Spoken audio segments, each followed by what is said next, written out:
Hello friends, very good morning to you. और आप सबका मेरे इस नए एपिसोड में स्वागत है। All of you are most welcome in this my new episode. Do you know today we are going to discuss some vocabulary which will be very useful whenever you try to speak English. Definitely this will help you. And तो आइए और हमारे साथ कुछ नए vocabulary शब्द सीखिए जो आपको जब भी आप अंग्रेजी बोलेंगे और इन शब्दों का चयन करेंगे, इस्तेमाल करेंगे, तो डेफिनेटली आप कॉन्फिडेंट भी फीलिंग करेंगे और आपको अपनी बातों को रखने में थ्रू आउट द इंग्लिश बहुत ही कंफर्टेबल फील करेंगे। सो लेट्स होप कि सेशन अच्छा रहेगा और मेरे साथ बने रहिए।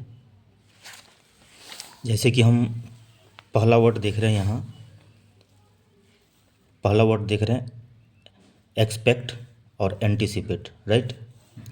तो एक्सपेक्ट और एंटिसिपेट का मतलब होता है आशा करना, कि आप क्या एक्सपेक्ट कर रहे हैं किसी से, आप किसी से क्या एंटिसिपेट कर रहे हैं, राइट। दूसरा जो वर्ड आता है अपना, यह है एक्सप्लेन। एक्सप्लेन का मतलब होता है वर्णन करना या व्याख्या करना, या किसी को आप बताते हो, एक्सप्लेन करते हो। तो एक्सप्लेन का मतलब होता है व्याख्या करना, वर्णन करना, और एलेबोरेट का मतलब ही होता है व्याख्या करना और वर्णन करना, राइट। ऐसे हम तीसरे नंबर पर आते हैं। तो ईज़ और एलिविएट। ईज़ और एलिविएट का मतलब होता है कम करना, आसान करना। ALLEVIAT। ईज़ और एलिविएट कम करना या आसान करना।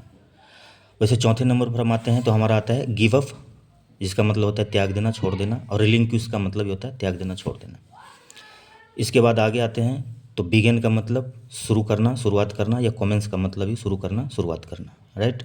फिर आगे हम पढ़ते हैं स्टार्ट और इनिशिएट। INITIAT, initiate, right. आई है। स्टार्ट और इनिशिएट का मतलब होता है शुरुआत करना या शुरू करना, किसी चीज़ को स्टार्ट करना, राइट। सेल मतलब भी बेचना होता है और वेंड मतलब भी बेचना होता है। सेल और वेंड दोनों का मतलब बेचना होता है, राइट। आठवें नंबर पर आते हो तो कॉल और समन दोनों का मतलब है बुलावा या बुलाना। जैसे किसी को आप कॉल करते हो तो बुलाते हो, जैसे कोई कोर्ट किसी को समन भेजता है तो वो भी एक बुलाना ही है। तो कॉल और समन मतलब बुलावा या बुलाना, राइट। आगे हम बढ़ते हैं तो हमारा है थिंक। थिंक मतलब सोचना या विचार करना, और कॉन्टेम्पलेट मतलब ही होता है सोचना या विचार करना। यहाँ हमने विचार करना नहीं लिखा है, आप लिख लीजिएगा।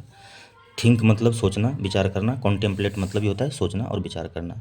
जैसे कि आप बोल सकते हो तुम मेरे बारे में क्या सोच रहे हो, तो what do you think about me.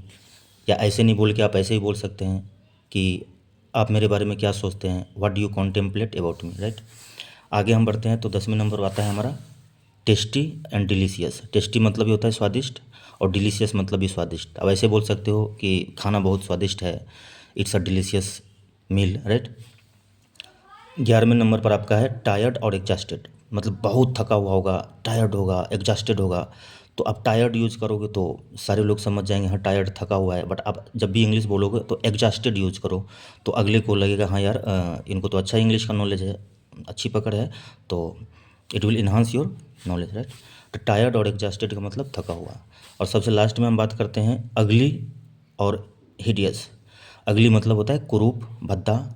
Hideous मतलब कुरूप, भद्दा। जैसे कि कोई चीज़ है बहुत भद्दा सा दिख रहा है, जो आपको देख के घृणा सी आती है, भद्दा सा दिख रहा है, तो आप यूज़ कर सकते हो अगली एंड हिलेटियस। तो आज हम ये सारे वर्ड पढ़े। तो आप जब भी इंग्लिश बोलो या लिखो या किसी से कन्वर्सेशन करो तो कोशिश करो ये इन शब्दों का इस्तेमाल करें आप, हाँ। और जितना इन शब्दों का इस्तेमाल करेंगे बोलने में, उतना आप कॉन्फिडेंट भी होंगे और आपकी इंग्लिश अच्छी होगी और बहुत अट्रैक्टिव होगी, और लोगों को अच्छा लगेगा हाँ इनको अच्छी नॉलेज है इंग्लिश की, राइट। तो आज के सेशन में इतना ही। Many many thanks to all of you to be with me.